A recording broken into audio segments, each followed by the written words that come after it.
Hi friends, welcome to my channel. మనం ఒక affiliate వెబ్సైట్ని ఎలా క్రియేట్ చేయాలనే దానికోసం పార్ట్స్ వైజ్గా ఒక ట్యుటోరియల్లా వీడియోస్ చేస్తూ వస్తున్నాం. ఇలా చేసే ఈ వీడియోస్లో ఇది పార్ట్ 2 వీడియో.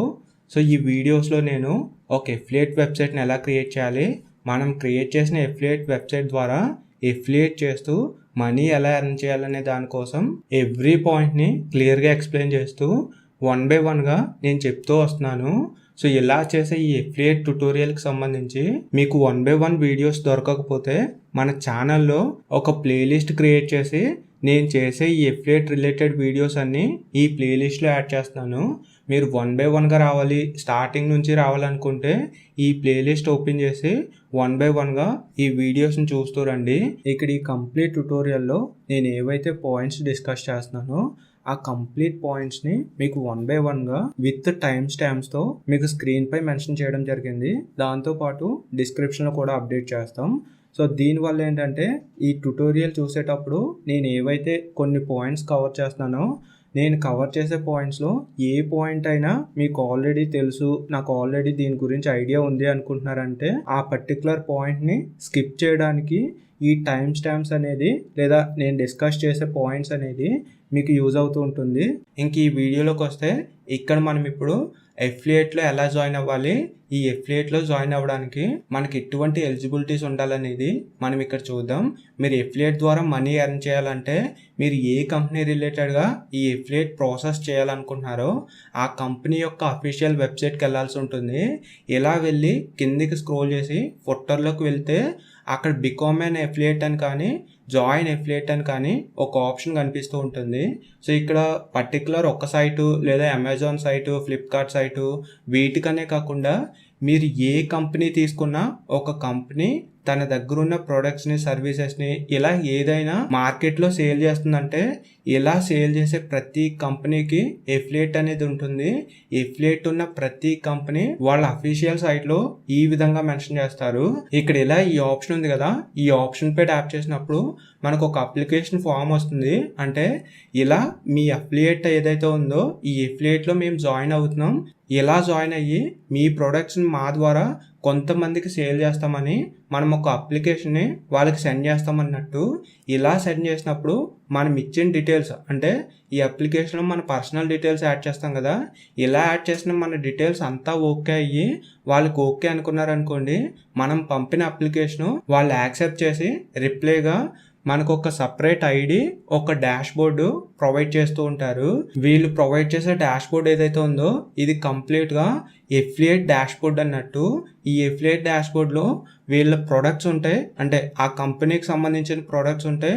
ఆ ప్రొడక్ట్స్ యొక్క లింక్స్ని మన ఎఫిలియేట్ లేదా మనకు ఒక సపరేట్ ఐడి ఇస్తున్నారు చూసారా, ఆ సపరేట్ ఐడితో రీజనరేట్ చేసుకుని మనం ఎవరికైతే ఒక పర్సన్కి సజెస్ట్ చేయాలి లేదా ఒక పర్సన్కి ఆ లింక్ షేర్ చేయాలనుకుంటున్నామో వాళ్ళకి ఇక్కడ నుంచి షేర్ చేస్తూ ఉంటాం.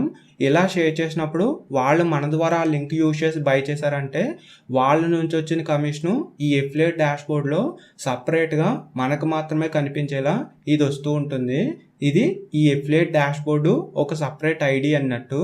ఇవి మనకి మన అప్లికేషన్ యాక్సెప్ట్ చేసిన తర్వాత వీళ్ళు మనకి ఇవ్వడం జరుగుతుంది. ఈ విధంగా మనం ఏదైనా ఒక కంపెనీకి ఎఫిలియేటర్గా వర్క్ చేయాలన్నప్పుడు ఈ ప్రాసెస్ చేసి జాయిన్ అవుతూ ఉంటాం. అయితే ఏంటంటే కొన్ని వెబ్సైట్స్కి ఇలా అఫీషియల్ వెబ్సైట్కి వచ్చి కిందకి స్క్రోల్ చేసినప్పుడు ఇక్కడ జాయిన్ అఫిలియేట్ అని కానీ లేదా బికామ్ అన్ ఎఫిలియేట్ అని కానీ టెక్స్ట్ రూపంలో ఈ ఆప్షన్ కనిపిస్తూ ఉంటుంది. ఇలా ఈ ఆప్షన్ ఇక్కడ మెన్షన్ చేశారనుకోండి, మనం ఇక్కడ నుంచి జాయిన్ అవుతూ ఉంటాం. ఒకవేళ మెన్షన్ చేయలేదనుకోండి, బ్యాక్ వచ్చేసి గూగుల్ క్రోమ్ కానీ ఏదైనా ఒక బ్రౌజర్ ఓపెన్ చేస్తాం. ఇలా ఓపెన్ చేసి మీరు ఏ కంపెనీలో అయితే ఈ ఎఫిలియేట్ చేయాలనుకుంటున్నారో ఆ కంపెనీ నేమ్ని యాడ్ చేస్తారు, దాంతోపాటు ఎఫిలియేట్ అని యాడ్ చేస్తారు. ఇలా ఈ రెండింటిని యాడ్ చేసి సెట్ చేసినప్పుడు ఆ కంపెనీకి రిలేటెడ్గా ఒక ఎఫిలియేట్ పేజ్ని ఆల్రెడీ వీళ్ళు క్రియేట్ చేసి ఉంటారు కదా, ఆ కంపెనీ వాళ్ళు ఇలా క్రియేట్ చేసిన పేజ్ మనకి రిజల్ట్స్లో కనిపిస్తూ ఉంటుంది. సో అఫీషియల్ సైట్లో కింద మెన్షన్ చేయకపోయినా ఈ రిజల్ట్లో వచ్చింది కాబట్టి ఇక్కడ నుంచి వెళ్ళి మనం అప్లికేషన్ సబ్మిట్ చేస్తూ ఉంటాం. ఒక్కొక్కసారి ఇలా సెట్ చేసినా కానీ ఈ రిజల్ట్ పేజ్ రాకపోవచ్చు. అప్పుడు ఏం చేయాలంటే మీరు ఏదైతే ఒక కంపెనీ అనుకుంటున్నారో ఆ కంపెనీ నేము తర్వాత పార్ట్నర్ అనే ఒక టెక్స్ట్తో సెట్ చేయండి. ఇలా సెట్ చేసినా మీకు ఏదైతే ఎఫిలియేట్ ప్రోగ్రామ్ అనే ఒక ఆప్షన్ ఉందో ఆ ఆప్షన్ అనేది మీకు రిజల్ట్గా ఒక పేజ్ రూపంలో వస్తూ ఉంటుంది. అంటే ఏంటంటే ఇక్కడ ఎఫిలియేట్ కమిషన్ అనేది ఒక్కొక్కరు ఒక్కో విధంగా చూస్తూ ఉంటారు. కొంతమంది పార్ట్నర్ అంటారు, కొంతమంది ఎఫిలియేట్ అంటారు, లేదా కొంతమంది రిఫరెండ్ ఎర్న్ అని, ఇలా ఒక్కొక్కరు ఒక్కో విధంగా దీన్ని కన్సిడర్ చేస్తూ ఉంటారు.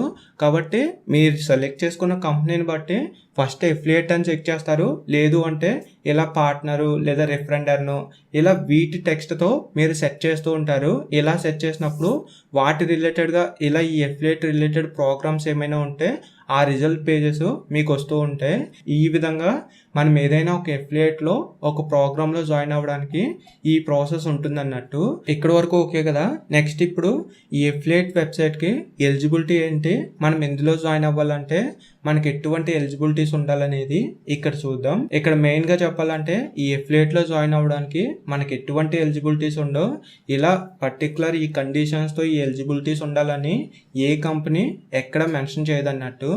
కాకపోతే ఏంటంటే ఒక కంపెనీ స్టార్టింగ్లో ఉన్నప్పుడు ఆ కంపెనీ ప్రొవైడ్ చేసే సర్వీసెస్ ఒక విధంగా ఉంటాయి. ఆ కంపెనీ గ్రో అవుతూ టాప్ లెవెల్కి వెళ్ళినప్పుడు ఆ కంపెనీ ప్రొవైడ్ చేసే సర్వీసెస్ ఒక విధంగా ఉంటూ ఉంటాయి. అదేవిధంగా ఇక్కడ ఈ ఎఫిలియేట్ ప్రోగ్రాంలో కూడా ఏదైతే ఒక కంపెనీ స్టార్టింగ్లో ఈ ఎఫిలియేట్ ప్రోగ్రామ్ని ఇంట్రడ్యూస్ చేసిందో ఆ టైంలో ఎవరినైనా ఎటువంటి ఎలిజిబిలిటీ లేకపోయినా ఎఫిలియేట్ చేయండి, మా ప్రొడక్ట్స్ని సేల్ చేయండి, మా ప్రొడక్ట్స్ని సేల్ చేస్తే ఇంత కమిషన్ ఇస్తామని చాలా ఈజీగా మన అప్లికేషన్స్ని యాక్సెప్ట్ చేస్తూ ఉంటాయి. అదే ఆ కంపెనీ అలా గ్రో అవుతూ కొంచెం పాపులర్ అయ్యి ఎక్కువ సేల్స్ జరుగుతున్నాయి అనుకోండి, ఈ ఎఫిలియేట్కి రిలేటెడ్గా కొంచెం అవాయిడ్ చేస్తూ చిన్న వాళ్ళని, లేదా స్టార్టింగ్లో ఉండి మాకు ఎటువంటి ఫాలోయింగ్ లేదు, మాకు ఎటువంటి సపోర్ట్ లేదు, మాకు పాసిబుల్ అయినంత వరకు మేము ప్రమోట్ చేస్తామనే వాళ్ళు ఉంటారు కదా, అటువంటి వాళ్ళని అవాయిడ్ చేస్తూ మన అప్లికేషన్స్కి కొంచెం ప్రయారిటీ తగ్గిస్తూ ఉంటారు. ఫర్ ఎగ్జాంపుల్కి అమెజాన్ ఉందనుకోండి, అమెజాన్లో స్టార్టింగ్లో ఎలా ఉన్నా కానీ ప్రెజెంట్ ఇప్పుడున్న సిచ్యువేషన్లో మీకు ఖచ్చితంగా ఒక వెబ్సైట్ ఉండాలి, సోషల్ మీడియాకి సంబంధించి ఇన్స్టాగ్రామ్, యూట్యూబ్ లేదా ఏదైనా ఒక యాప్ ఉండాలని వాటి లింక్స్ అడుగుతూ ఉంటుంది. అలా ఉంటేనే నెక్స్ట్ ప్రొసీడ్ అవుతూ ఉంటుంది. అలా కొన్ని కంపెనీస్కి లేదా స్టార్టింగ్లో ఉన్న కంపెనీస్కి ఎటువంటి ఎలిజిబిలిటీ ఉండదు, కానీ కొన్ని కంపెనీస్కి ఇలా కొన్ని సోషల్ మీడియా ప్లాట్ఫామ్స్ లేదా ఇంత ఫాలోయింగ్ ఉండాలని కొన్ని కండిషన్స్ పెడుతూ ఉంటారు. నార్మల్గా చెప్పాలంటే ఈ ఎఫిలియేట్కి రిలేటెడ్గా ఎటువంటి ఎలిజిబిలిటీ అవసరం లేదు. ఎలిజిబిలిటీ లేకపోయినా మనం ఈ ఎఫిలియేట్లో జాయిన్ అవ్వచ్చు. సో మీకు మొత్తం ఇంకా డీటెయిల్డ్గా చెప్తాను, కాకపోతే మనం ఇంకా స్టార్టింగ్లో ఉన్నాం కాబట్టి జస్ట్ ఇలా ఈ ఎలిజిబిలిటీ ఉంటుంది, సో దీనికోసం ఇలా వెళ్ళాల్సి ఉంటుందని నేను ఇక్కడ చెప్తున్నాను. ఈ ట్యుటోరియల్ చూసి ఎవరైతే వెబ్సైట్ క్రియేట్ చేస్తారో, వెబ్సైట్ క్రియేట్ చేసిన ప్రతి ఒక్కరికి ఆన్లైన్ త్రూ చేసే ఏ ఎఫిలియేట్ కంపెనీ అయినా మన అప్లికేషన్ యాక్సెప్ట్ చేస్తుంది. సో దీనికోసం అయితే మీరు కంగారు పడాల్సిన అవసరం లేదు. కాకపోతే మీకు బేసిక్గా చెప్పాలి కాబట్టి ఎలిజిబిలిటీస్ అనేవి ఎలా ఉంటే, నార్మల్గా అయితే మనకి ఎటువంటి ఎలిజిబిలిటీ లేకపోయినా ఈ ఎఫిలియేట్లో జాయిన్ అవ్వచ్చు అని నేను ఇక్కడ చెప్తున్నాను. నెక్స్ట్ ఈ ఎఫిలియేట్ వెబ్సైట్ క్రియేట్ చేయడానికి కావాల్సిన రిక్వైర్మెంట్స్ ఏంటి, బడ్జెట్ ఎంత అవుతుంది అనేది చూద్దాం. ఇక్కడ ఎఫిలియేట్ వెబ్సైట్ అనే కాకుండా మీరు ఇంటర్నెట్తో ఒక వెబ్సైట్ని కనెక్ట్ చేయాలి, పబ్లిక్ మా వెబ్సైట్ని చూడాలనుకున్నప్పుడు మన వెబ్సైట్కి ఖచ్చితంగా డొమైన్ అండ్ హోస్టింగ్స్ అనేవి ఉండాల్సి ఉంటుంది. దాంతోపాటు మన వెబ్సైట్ని మనం ఎలా కావాలనుకుంటున్నామో అలా రావాలి అంటే థీమ్స్ అనేవి కావాల్సి ఉంటుంది. టోటల్గా ఇక్కడ ఎఫిలియేట్ వెబ్సైట్ క్రియేట్ చేయడానికి డొమైన్ అండ్ హోస్టింగ్, థీము కావాలని చెప్తాను. మొత్తం 3 కావాల్సి ఉంటుంది. ఇప్పుడు ఈ 3 మనకి ఎలా యూజ్ అవుతాయి అనేది చూద్దాం. ఇక్కడ ఫస్ట్ డొమైన్ అంటే ఏంటని అడిగితే, డొమైన్ అంటే మన వెబ్సైట్కి ఒక నేము, మన వెబ్సైట్కి ఒక అడ్రస్ అన్నట్టు. ఎగ్జాంపుల్గా మీరు ఒక వెబ్సైట్ క్రియేట్ చేసి, అంటే ఎఫిలియేట్ అవ్వచ్చు లేదా బ్లాగ్ అవ్వచ్చు, ఏదైనా అవ్వచ్చు, మీరు ఒక వెబ్సైట్ క్రియేట్ చేసి ఇలా నాకు ఒక వెబ్సైట్ ఉందని మీరు ఎవరికైనా, మీ ఫ్రెండ్కి కానీ లేదా మీ ఫ్యామిలీ మెంబర్స్లో ఎవరికైనా ఒకరికి చెప్పారనుకోండి, వాళ్ళు మీ వెబ్సైట్ని ఓపెన్ చేయాలంటే, అంటే గూగుల్కి వెళ్ళి సెర్చ్ చేసినప్పుడు మీ వెబ్సైట్ రావాలంటే మీ వెబ్సైట్కి ఒక నేము లేదా ఒక అడ్రస్ ఉండాలి కదా. ఒక అడ్రస్ ఉంటేనే వాళ్ళు సెర్చ్ చేసినప్పుడు మీ వెబ్సైట్ ఓపెన్ అవుతూ ఉంటుంది. ఇలా ఏదైతే ఒక అడ్రస్, ఒక నేము అంటున్నామో, ఈ నేమ్ అండ్ అడ్రస్నే డొమైన్ అంటాం. డొమైన్ అనేది ఇలా యూజ్ అవుతుంది. సో ఖచ్చితంగా మనం ఒక వెబ్సైట్ని స్టార్ట్ చేసి ఇంటర్నెట్తో కనెక్ట్ చేసి ఒకరు సెర్చ్ చేసినప్పుడు రావాలంటే మన వెబ్సైట్కి ఒక నేమ్ ఉండాలి, ఆ నేమ్నే డొమైన్ అంటాం. నెక్స్ట్ హోస్టింగ్ అంటే ఏంటని అడిగితే, ఇక్కడ ఏదైతే మన వెబ్సైట్లో టెక్స్ట్ కానీ ఇమేజెస్ కానీ లేదా ఏదైనా ఒకటి డిస్ప్లే చేస్తున్నామో లేదా యూజర్స్ కనిపించాలని మనం చూపించడానికి మన సైట్లో ఇంపోర్ట్ చేస్తామో అలా ఇంపోర్ట్ చేసే ఫైల్స్ మొత్తం స్టోర్ అవ్వడానికి ఈ హోస్టింగ్ అనేది యూజ్ అవుతుంది. ఫర్ ఎగ్జాంపుల్గా మీరు ఒక మొబైల్ తీసుకున్నారనుకోండి, మొబైల్లో వీడియోస్ ఉంటాయి, ఫొటోస్ ఉంటాయి, లేదా కొన్ని యాప్స్ ఉంటూ ఉంటాయి కదా.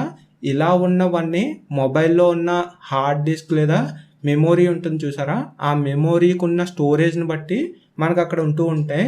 అలా అక్కడ మొబైల్లో ఏదైతే వాటిని స్టోర్ చేయడానికి ఒక మెమొరీని యూజ్ చేస్తున్నామో అదేవిధంగా మన వెబ్సైట్లో ఉన్న డేటాని స్టోర్ చేయడానికి ఇక్కడ హోస్టింగ్ అనేది యూజ్ చేస్తూ ఉంటాం. ఇలా చెప్పినప్పుడు ఇప్పుడు మొబైల్లో ఉన్న స్టోరేజ్ని దీనికి కనెక్ట్ చేసుకోవచ్చు కదా, అది ఇది స్టోరేజే కదా అంటే ఇక్కడ ఏదైతే హోస్టింగ్ అనే స్టోరేజ్ ఉందో ఇది కంప్లీట్గా ఇంటర్నెట్తో కనెక్ట్ అయ్యి ఒక యూజర్ ఎక్కడి నుంచి సెట్ చేసినా మన డేటాను చూపించడానికి సర్వర్స్ త్రూ కనెక్ట్ అయ్యి ఉంటుంది. ఇలా కనెక్ట్ అయ్యి ఉండడం వల్ల ఒకటి స్టోరేజ్లో యూజ్ అవుతుంది, ఇంకొకటి ఇంటర్నెట్తో కనెక్ట్ అయ్యి ఉంటుంది. కాబట్టి ఒక యూజర్ ఇంటర్నెట్కి వెళ్ళి మన సైట్లో ఉన్న డేటాని సెట్ చేసినప్పుడు ఆ డేటా ఆ యూజర్కి సజెస్ట్ అవుతూ మనం అప్డేట్ చేసిన కంప్లీట్ డేటా అక్కడ యూజర్కి కనిపిస్తూ ఉంటుంది. ఇలా మన డేటాని స్టోర్ చేయడానికి, మనం స్టోర్ చేసిన డేటా యూజర్కి చూపించడానికి ఈ హోస్టింగ్ అనేది మనకి యూజ్ అవుతూ ఉంటుంది. ఇది హోస్టింగ్ గురించి. నెక్స్ట్ థీమ్స్ అంటే ఏంటి, ఈ థీమ్స్ ఎలా యూజ్ అవుతాయి అని అడిగితే నేను ప్రీవియస్గా చెప్పాను కదా, ఈ సిఎంఎస్ ప్లాట్ఫామ్స్లో మనకు కోడింగ్ రాకపోయినా కొంతమంది కోడింగ్ వచ్చిన డెవలపర్స్ డిఫరెంట్ టైప్స్ ఆఫ్ వెబ్సైట్స్ని రెడీ చేస్తారని. ఇక్కడ డెవలపర్స్ వాళ్ళకు వచ్చిన కోడింగ్తో బ్లాగ్ రిలేటెడ్గా ఒక వెబ్సైటు, ఎఫిలియేట్ రిలేటెడ్గా ఒక వెబ్సైటు, ఇలా అన్ని రకాల వెబ్సైట్స్ని సపరేట్గా క్రియేట్ చేసి ఫైల్స్ రూపంలో మనకి ఇస్తూ ఉంటారు. ఇలా ఇచ్చిన ఫైల్స్నే థీమ్స్ అంటాం. అంటే వాళ్ళు ఏవైతే సపరేట్గా డిఫరెంట్ టైప్స్, డిఫరెంట్ కేటగిరీస్లో వెబ్సైట్స్ని రెడీ చేసి మనకు ఫైల్స్ ఇస్తారో ఆ ఫైల్స్లో మనకు కావాల్సిన కేటగిరీని తీసుకుని సిఎంఎస్ ప్లాట్ఫామ్లో ఇంపోర్ట్ చేస్తాం. అలా ఇంపోర్ట్ చేసినప్పుడు మనకి టెక్స్ట్ రూపంలో అది రీప్లేస్ అయ్యి మనకు కనిపిస్తూ ఉంటుంది. వీటిని థీమ్స్ అంటారు. ఈ వర్డ్ప్రెస్ అనే ప్లాట్ఫామ్లో మనకు కావాల్సిన వెబ్సైట్కి రిలేటెడ్గా ఒక థీమ్ని మనం సెలెక్ట్ చేసుకోవాల్సి ఉంటుంది. సో ఇక్కడ మన వెబ్సైట్కి ఎఫిలియేట్ రిలేటెడ్గా ఉండే థీము మనకు కావాల్సి ఉంటుంది. ఇది వీటి గురించి. నెక్స్ట్ బడ్జెట్ ఎంత అవుతుందని అడిగితే డొమైన్ అండ్ హోస్టింగ్ కావాలని చెప్పాను కదా, ఈ రెండింటికి బేసిక్గా చూసుకుంటే 3000 బేసిక్ ప్లాన్తో స్టార్ట్ అవుతుంది. మేము స్టార్టింగ్లో ఉన్నాం, బేసిక్లోనే వెళ్తాం అనుకుంటే 3000కి ఈ డొమైన్ అండ్ హోస్టింగ్ వచ్చేస్తుంది. మీకు నార్మల్గా చెప్పాలంటే ఈ డొమైన్ ఒక కాస్ట్ ఉంటుంది, హోస్టింగ్ ఒక కాస్ట్ ఉంటుంది. ఇక్కడ ఏదైతే మనం ఒక కంపెనీలో హోస్టింగ్ బై చేస్తామో మనం బై చేసే కంపెనీని బట్టి కొన్ని కంపెనీస్ హోస్టింగ్ బై చేస్తే డొమైన్ ఫ్రీగా ఇస్తూ ఉంటాయి.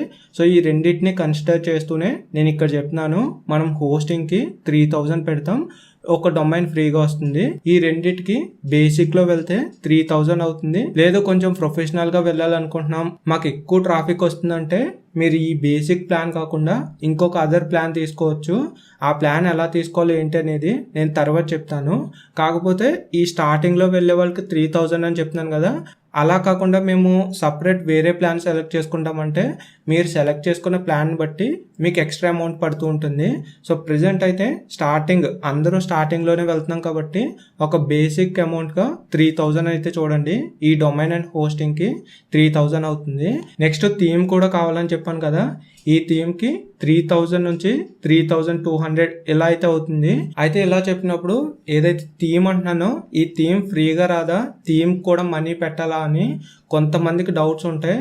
ఇక్కడ ఏదైతే వర్డ్ప్రెస్ అనే ప్లాట్ఫామ్ ఉందో ఈ ప్లాట్ఫామ్లో ఫ్రీ థీమ్స్ ఉంటాయి, ప్రీమియం థీమ్స్ ఉంటాయి. అయితే ఈ వీడియోలో నేను ప్రీమియం థీమ్ తీసుకుంటున్నాను. ప్రీమియం థీమ్తోనే ఈ ప్రాసెస్ చెప్తున్నాను. దీనివల్ల ఏంటంటే మన సైట్ ప్రొఫెషనల్గా చాలా నీట్గా కనిపించడానికి ఒక ఛాన్స్ ఉంటుంది. నెక్స్ట్ మనం ఫ్రీ థీమ్లో వెళ్ళామనుకోండి, ప్రతి ఆప్షను మాన్యువల్గా చేస్తూ ఒక్కొక్కటి యాడ్ చేసుకుంటూ వెళ్ళాల్సి ఉంటుంది. అలా మాన్యువల్గా వెళ్ళినప్పుడు చాలా టైం తీసుకుంటుంది. దాంతోపాటు ఫ్రీ థీమ్స్లో ఎవరైతే డెవలపర్స్ ఉన్నారో ఆ డెవలపర్స్ కొన్ని లిమిటేషన్స్ పెడుతూ ఉంటారు. అలా లిమిటేషన్స్ పెట్టినప్పుడు మనకి కన్వీనియంట్గా చేంజ్ చేసుకోవడానికి కూడా కొంచెం కష్టం అవుతూ ఉంటుంది. ఒకటి మనకు మనమే ఒక ఫైల్ రెడీ చేసుకుని మాన్యువల్గా బిల్డ్ చేసుకుంటూ వెళ్ళాలి, లేదా ప్రీమియం థీమ్ తీసుకుని దాంట్లో చేంజెస్ చేసుకుంటూ వెళ్ళాలి.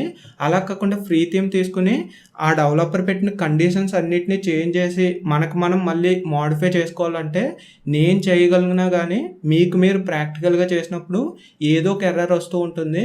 ఇలా వీటన్నిటిని నేను క్లియర్ చేయడం కోసం ఒక ప్రీమియం థీమ్ని ప్రొఫెషనల్గా మన వెబ్సైట్ వచ్చేలా నేను సెలెక్ట్ చేసుకున్నాను. సో ఈ వీడియోలో ప్రీమియం థీమ్తోనే ప్రాసెస్ చేస్తాం. దీనికి అప్రాక్స్గా 3000 అవుతుందని చెప్తాను. ఓవరాల్గా టోటల్ ఈ ఎఫిలియేట్ వెబ్సైట్ని క్రియేట్ చేయడానికి 6000 అప్రాక్స్గా అవుతుందని నేను ఇక్కడైతే చెప్తాను.